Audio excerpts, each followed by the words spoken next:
नमस्कार विद्यार्थी मित्रांनो, या सेशन मध्ये आपण वर्कमॅन कॉम्पेन्सेशन ऍक्ट यामधला जो काही पार्ट 2 आहे तो इथे डिस्कस करणार आहोत. तर ज्या विद्यार्थ्यांनी याच्या अगोदरचं किंवा पार्ट 1चं लेक्चर नसेल बघितलं, त्या विद्यार्थ्यांनी ते वर्कमॅन कॉम्पेन्सेशन ऍक्ट 1923 पार्ट 1 हे बघून घ्यावं. अदरवाईज ते म्हणजे समजायला थोडं, हे जर डायरेक्ट तुम्ही बघितलं तर समजायला डिफिकल्ट जाईल. आणि लेक्चर जर समजत असतील आपले, तर चॅनलला लाईक, सबस्क्राईब आणि शेअर करायला विसरू नका. तर कुठलाही टाइमपास न करता लगेच आपण चालू करू.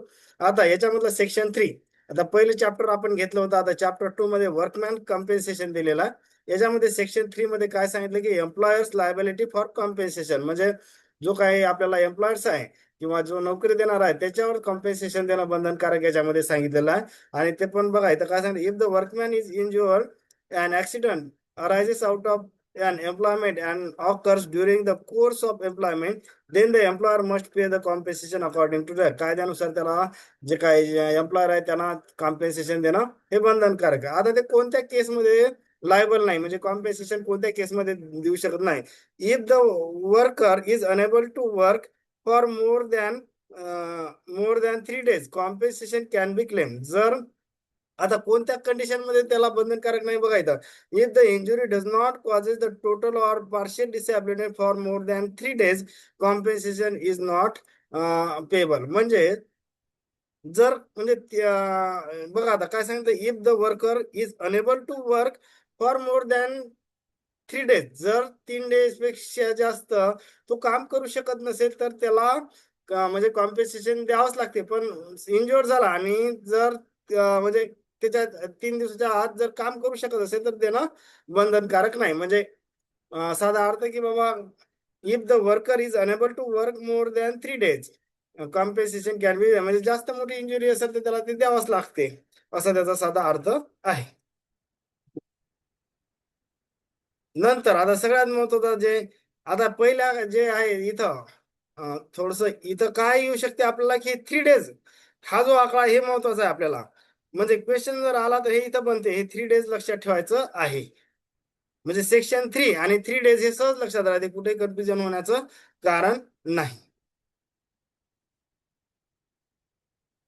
नंतर सगळ्यात महत्वाचा ज्याच्यावर क्वेश्चन येऊ शकते, section 4 amount of the compensation. आता इन केस ऑफ डेथ, आता हे सगळं वाचत बसायचं नाही. साध्या भाषेत मी काय सांगतो की इन केस ऑफ डेथ इथं काय ठेवायचं की 50% of the worker monthly wages multiplied by factor base or age or minimum 1,20,000 whichever is higher. आता हे सगळं आपण वाचत बसायचं नाही. इथं 50% आणि 1,20,000 हे आकडा लक्षात ठेवायचा. नंतर दुसरं काय, परमानंट टोटल डिसॅबिलिटी पूर्ण वाचत बसायचं नाही. 60% आणि 1,40,000 ही अमाऊंट लक्षात ठेवायची. नंतर कोणतं आहे तर permanent partial disability, for partial but permanent disability compensation is calculated based on the percentage of disability as per injury scheduled in this act.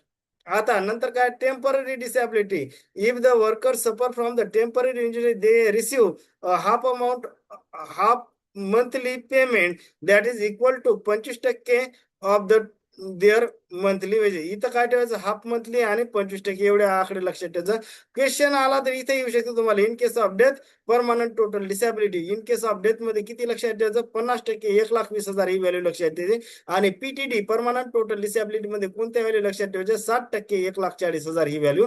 बाकी जास्त डोक्याला टेन्शन लावून घ्यायचं नाही. सर सगळं पाठ करायचं का, तर तेवढी गरज नाही. आलं तर मी काय सांगितलं की इथं क्वेश्चन बनू शकते. इन केस ऑफ डेथच्या वेळेस किती, 50% आणि 1,20,000. परमनंट टोटल डिसॅबिलिटीला पीटीडी म्हणतो आपण. किती लक्षात ठेवायचं इथं, 60% आणि 1,40,000 एवढंच लक्षात ठेवायचं. बाकी फार डोक्यावरून जात असेल तर तेवढं बाकी लक्षात ठेवायची गरज नाही. नंतर सेक्शन 4 हा महत्वाचा आहे, compensation to be paid when due and the penalty for default. आता बघा इथं काय सांगितलं, एक मिनिट थोडं, हा थोडस स्लाइड वर घेतो मी.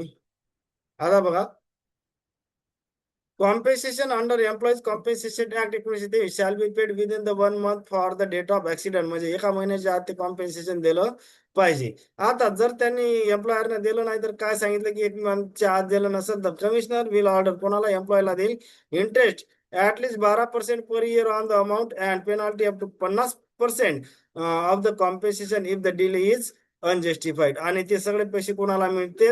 वर्कमॅन किंवा हिज डिपेंडंट यांना मिळते. म्हणजे त्यांना साध्या इथं 4A मध्ये काय सांगितलं की एका महिन्याच्या आत त्याला कॉम्पेन्सेशन देणं बंधनकारक आहे.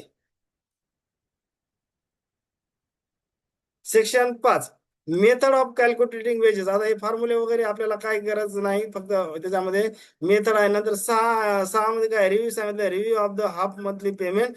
If the worker is receive half monthly compensation payment, the case can be reviewed by the commissioner. त्यांना रिव्ह्यू करायची आहे, काही याच्यात एवढं विशेष नाही.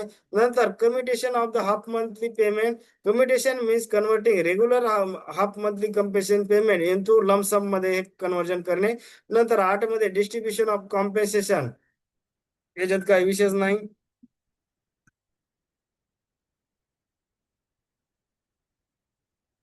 नंतर 9 मध्ये compensation not be assign attach or change.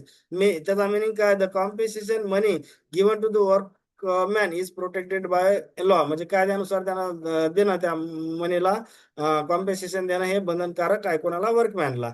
नंतर 10, सगळ्यात महत्वाचा 10, नोटीस अँड क्लेम. याच्यावर क्वेश्चन येऊ शकते. हे सगळ्यात नोटीस अँड द क्लेम हा फार महत्वाचा कलम आहे. The claim for the compensation must be filed before the commissioner within 2 year. 2 वर्षाच्या आत त्यानं भरलं पाहिजे कोणा? वर्कमॅन.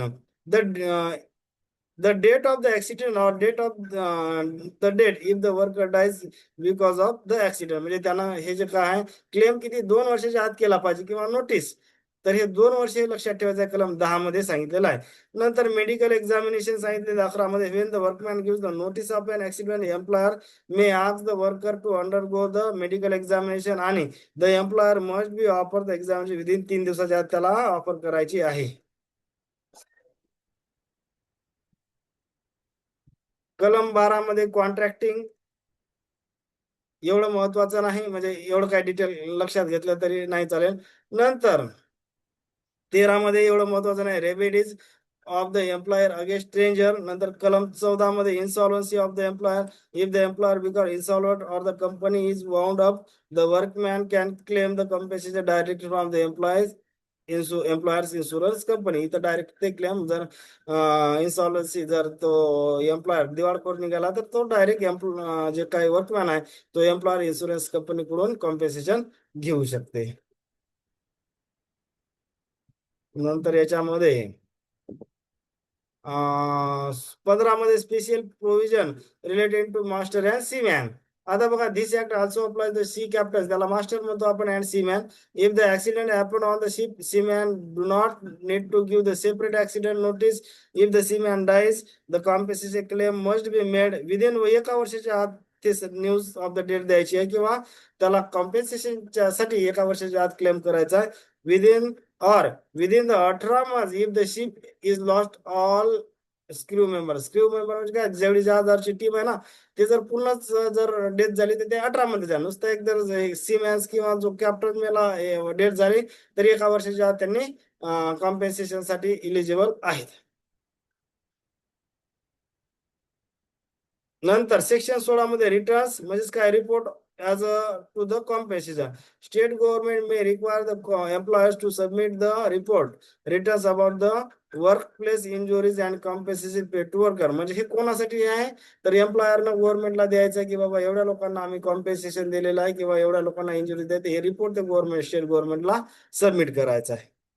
सेक्शन 16 मध्ये सांगितलं. आता 17 मध्ये बघा, कॉन्ट्रॅक्टिंग आउट. 17 मध्ये सांगितलं, याच्यामध्ये काही एवढं काही हे नाही. नंतर सेक्शन 18 मध्ये प्रूफ ऑफ द एज. हे आता proof of this section has been repealed, remove by the 1959 मध्ये, so it is no longer in the force. म्हणजे आता हे आउटडेटेड झालं आहे.